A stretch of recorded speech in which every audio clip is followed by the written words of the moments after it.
안녕하세요 여러분, 반갑습니다. 그린이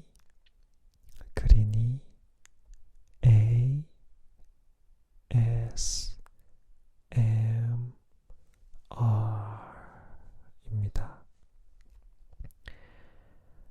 네, 오늘은 세계적인 명작이죠. 어린왕좌를 읽어드릴 건데요. 다는 못 읽어드리고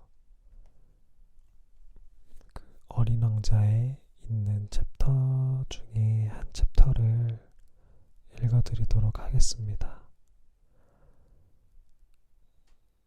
자기 전에 동화책 읽어드린다고 생각하고 들으시면서 주무시면 좋겠어요.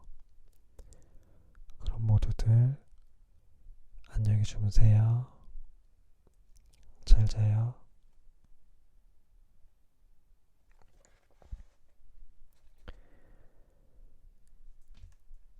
On the 8th day of my accident in the desert, I had listened to the story of the merchant as I drank the last drop of my water supply.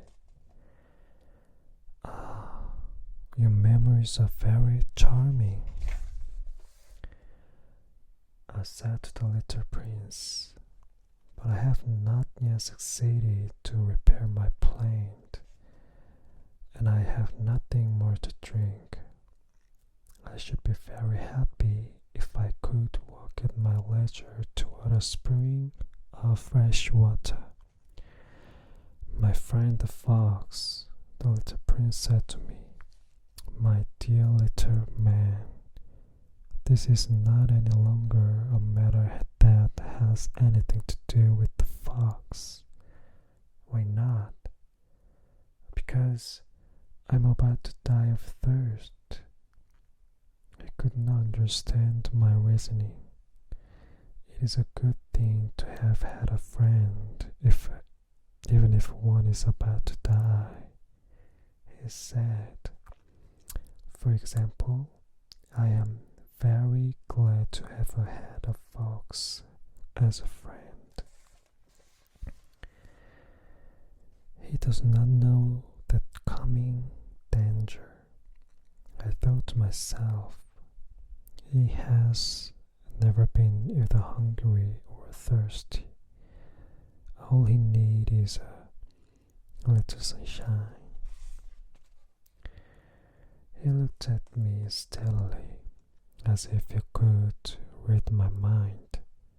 I'm thirsty too, he said. Let us look for a well. I made a gesture of complete exhaustion. It is absurd to look for a well at random in this immense desert. Nevertheless, we set to work. Even we had walked along for several hours in silence, the night came and the stars began to come out. Thirst had made me a little feverish. I looked at the stars as if I were in a dream. The little prince's last words came reeling back into my memory. Then you're thirsty too? I asked. He did not answer my question. He merely said to me, water may also be good for the heart. I did not understand this reply, but I said nothing. I knew very well that it was impossible to get an answer from him. Being tired, he sat down. I also sat down beside him. After a little silence, he spoke again. The stars are beautiful because of a flower that is invisible. Yes, that is so, I replied, without saying anything more. I looked across the ridges of sand that were stretched out in front of us in the moonlight.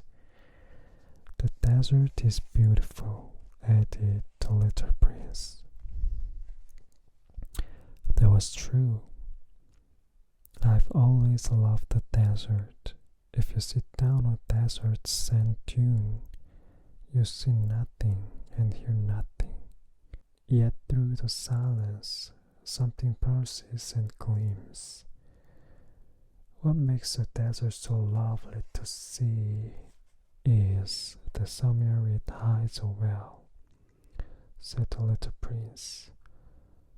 I was surprised at a sudden understanding of that mysterious radiation of the sand. When I was a little boy, I lived in an old house.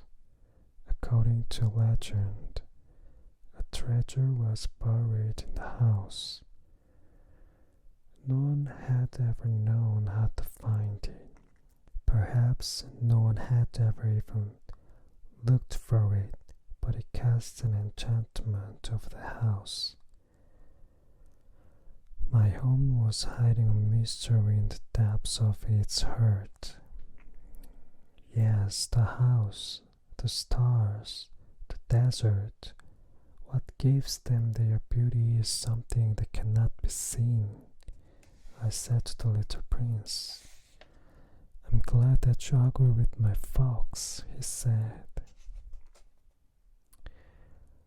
As the little prince went to sleep, I took him in my arms and set out walking once more. I felt deeply moved and stirred. I thought I was carrying a very fragile treasure. It seemed to me that there was nothing more fragile on all earth. I looked at his pale forehead, his closed eyes, and his locks of hair that trembled in the wind in the moonlight. What I see here is nothing more than a shell. What is most significant cannot be seen, I said to myself. His lips opened slightly with the suspicion of a half smile.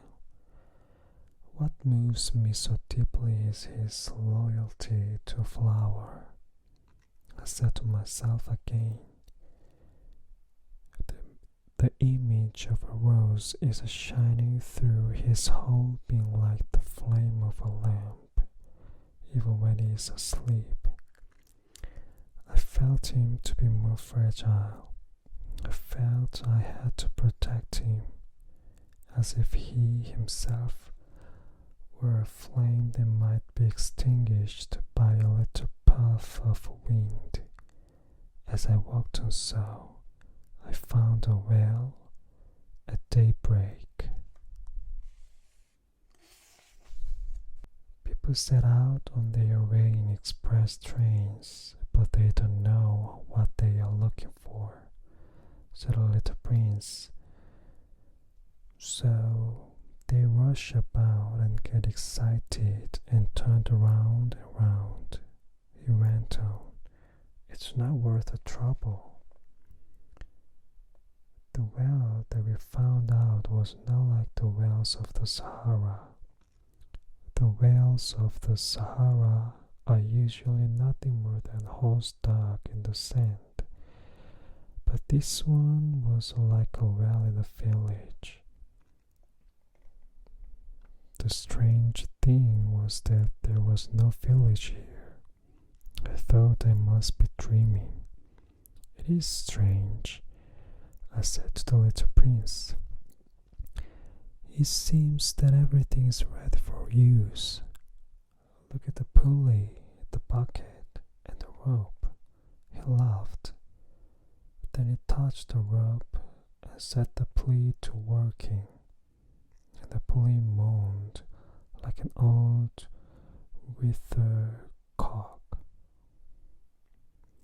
which the wind has long since forgotten. Do you hear the sound? Asked the little prince. The well is singing.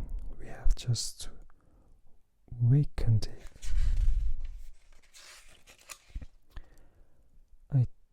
didn't want him to get exhausted with the rope. Hand it over to me, I said. It is too heavy for you. I hoisted the bucket slowly to the edge of the well and set it there. Although tired, I was happy over my achievement. I could see the sunlight shimmer in the still trembling water, and the song of the pulley was still in my ears. "Give me some water to drink," said the little prince. "I'm thirsty for it." I understood what he had been looking for. I raised the bucket to his lips. He drank, his eyes closed. It was as sweet as some special festival feast. This water was really different from ordinary nourishment. Its sweetness was the product of the walk under the stars, the song of the pulley, and the effort of my arms. It was good for the heart, like a gift. When I was a little boy, I used to be pleased at the lights of the Christmas tree, the music of the midnight mass, the tenderness of smiling faces, and the radiance of the presents I received. The people we live raised 5,000 roses in the same garden, and seems to be that they do not find in it what they are looking for, said the little prince. They do not find it, I replied, and yet what they are looking for could be found in a little water, or in one single rose. Yes, that is true, I said, but the eyes don't work. One must look with the heart, the little prince added. I drank the water. I could breathe easily. At sunrise, the sand is the color of honey, and the honey color made me happy too. Then what was this sense of grief? You should keep your promise, said the little prince softly, sitting down beside me once more. What promise? You said you would draw me a muzzle for my sheep. He said, I'm responsible for his flower. I took my rough drafts of drawings out of my pocket. The little prince looked them over and laughed. Your baobabs look a little like cabbage, he said. Oh, I had been so proud of my baobabs. The ears of your fox look a little like horns. They are too long. He laughed again. I'm sorry, little prince, I said. I never know how to draw anything except boa constrictors from the outside and boa constrictors from the inside. Oh, no problem, he said. Children understand.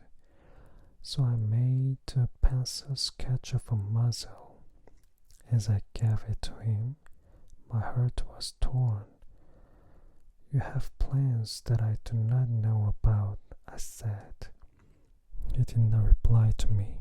He said to me instead, You know, my arrival on Earth tomorrow will be its first anniversary. After silence, he went on. I came down very near here, he said as he flushed. Once again, without understanding why, I had a strange sense of sorrow. One question, however, came to mind. That it was not by accident that on the morning when I first met you, a week ago, You were strolling about like that, all alone, 1,000 miles from any inhabited region. You were on your way back to the place where you landed. The little prince flushed again. I added with some hesitation. Maybe it was because of the anniversary? The little prince flushed once more. He never responded to my questions.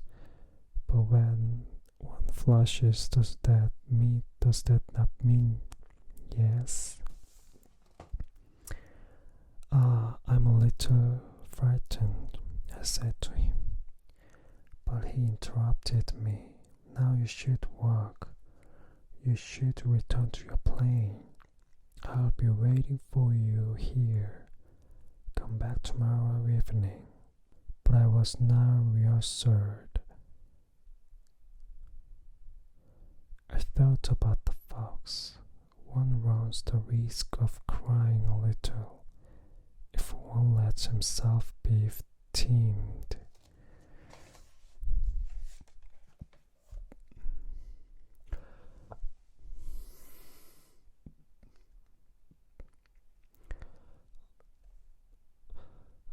챕터 하나만 읽으려고 했는데 챕터 하나는 좀 짧은 것 같아서 챕터 2개를 읽어드렸고요. 반응이 좋으면 앞으로도 계속 영상을 찍어서 올려드리도록 하겠습니다. 그러면 모두 안녕히 주무세요.